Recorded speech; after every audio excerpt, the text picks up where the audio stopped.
Vacances. Une de nos grandes émotions. Vacances. Le festival Inspire. Vacances. Vacances.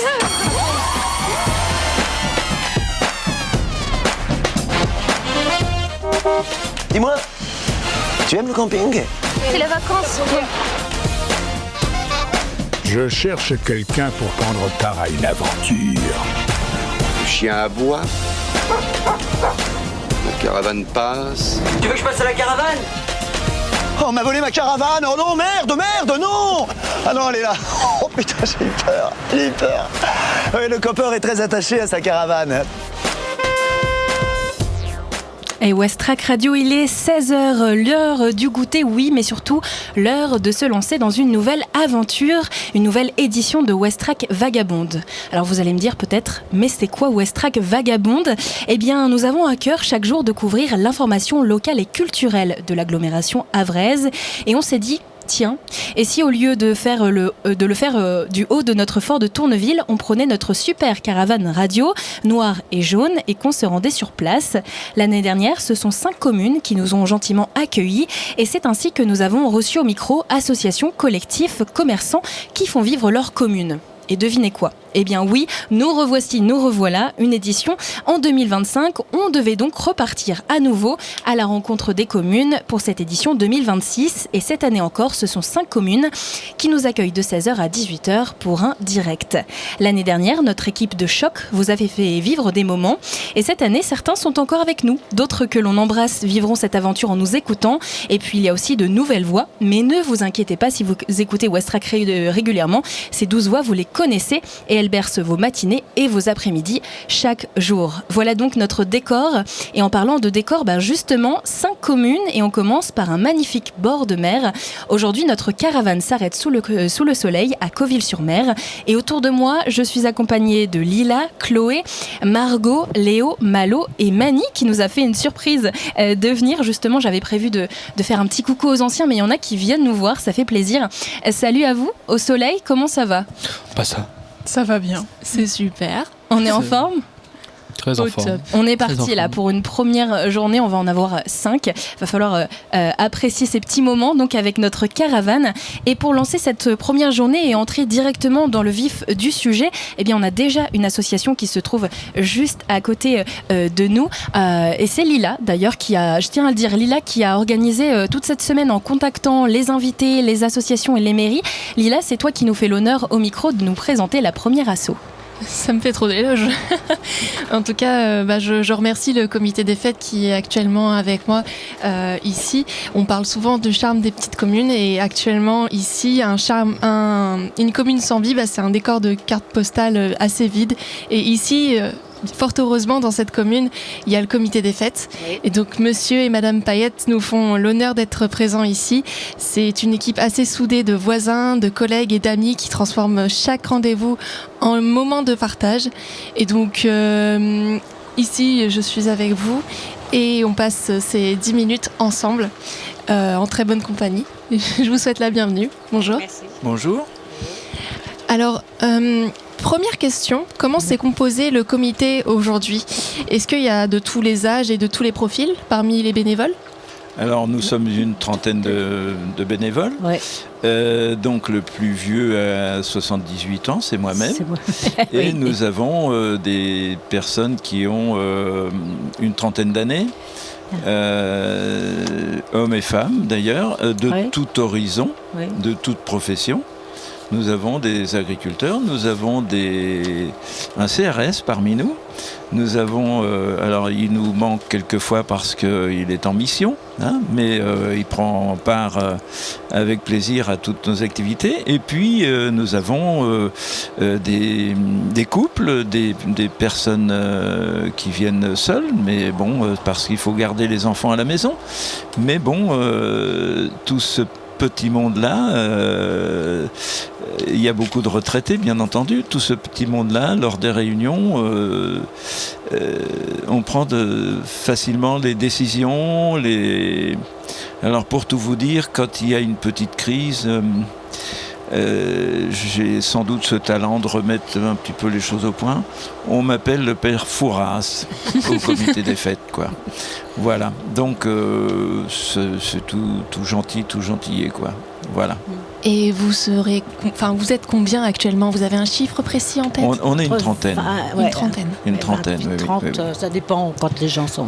Oui, au gré de leur disponibilité, mais oui. on est 30 inscrits, quoi, dans le comité des fêtes, parce que c'est une association loi 1901, bien entendu, avec des statuts, avec un président, deux vice-présidents, trésorière, il y a même trésorière adjoint et tout, parce que pour compter la monnaie, il faut être plusieurs, quoi.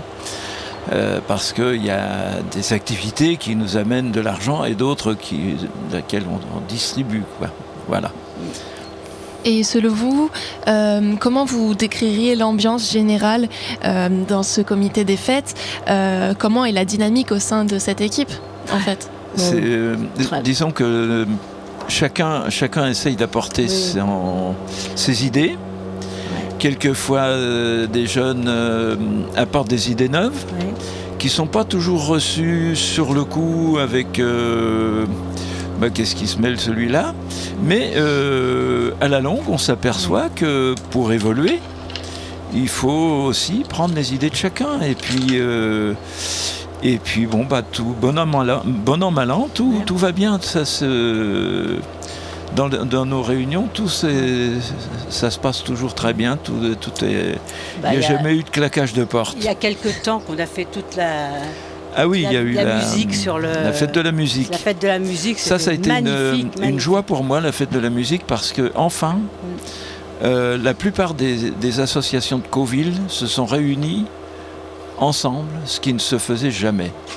Et donc le comité des fêtes a participé, bien entendu, avec un peu de réticence au départ, je dois avouer, mais le bilan a été très très positif.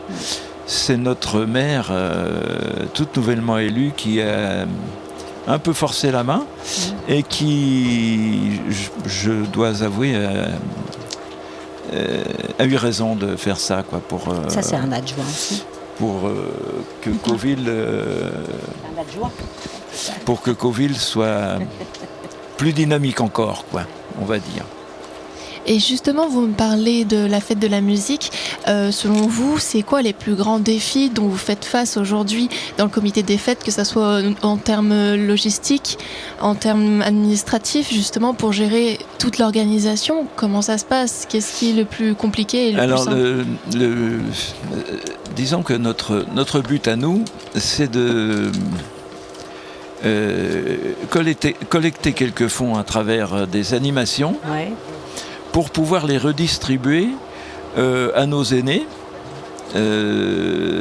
dans des bons d'achat qu'on leur donne à Noël, un spectacle de Noël pour nos enfants, quoi, de l'école, une sortie pour les enfants au printemps, fin de printemps, et puis une sortie avec nos aînés. Alors donc, nous, notre souci, c'est de faire salle comble lorsque nous faisons... nous avons quatre soirées à thème, Beaujolais, bien entendu, ça c'est... Et puis deux soirées choucroute, et puis une soirée estivale, qui enfin a eu un très bon succès. Depuis quelques années, on n'y arrivait pas, et là cette année ça a été un très bon succès pour nous ramener quelques monnaies pour pouvoir redistribuer, quoi, parce que en fait nous sommes indépendants de la mairie et nous faisons nous n'avons pas de subvention parce que la mairie a une école de musique qui est très demandeuse. Et qui marche très bien, et d'autres associations qui ont besoin d'argent. Et donc la mairie a un petit budget, quoi, enfin un budget de village. Et donc nous, tant qu'on peut, c'est un accord avec le maire, tant qu'on peut être indépendant, si un jour ça va pas, bien la mairie prendra le relais, bien entendu, pour toutes ces sorties d'enfants et tout ça, quoi. Mais jusque-là, non. On se fait un point d'honneur de pouvoir réussir ces choses-là, quoi. Et justement, vous me parlez de budget. Alors, comment parvenez-vous justement à équilibrer ce budget de l'association tout en gardant les événements le plus accessibles possible ? Oui, alors donc c'est un. Alors moi c'était pas tellement ma partie, mais bon évidemment, ce sont des soirées dansantes la plupart du temps, donc c'est du tout compris. Et c'est vrai que les personnes qui viennent sont friandes de ce genre de soirée parce que on s'amuse jusqu'à point d'heure, quoi. 3h du matin, souvent. Oui. Et donc c'est sympa. Et puis, puis le lendemain, on va refaire la vaisselle. Ah oui, ça c'est le. Oui, puis le lendemain, on va faire la vaisselle et puis on range tout après, quoi. Oui, ça c'est le côté la réunion, le petit côté du comité des fêtes, disons il faut bien ranger, quoi, tout ce qui est ménage et tout ça, quoi. Il faut le faire, puisque la mairie nous prête quand même les locaux gratuitement. Hein. On n'a pas de subvention, mais de ce côté-là, on est quand même vraiment aidé, quoi. Hein. Mais pour gérer le budget, c'est-à-dire que voilà, s'il n'y a pas d'argent dans la caisse, on fait moins pour ce qu'on doit donner.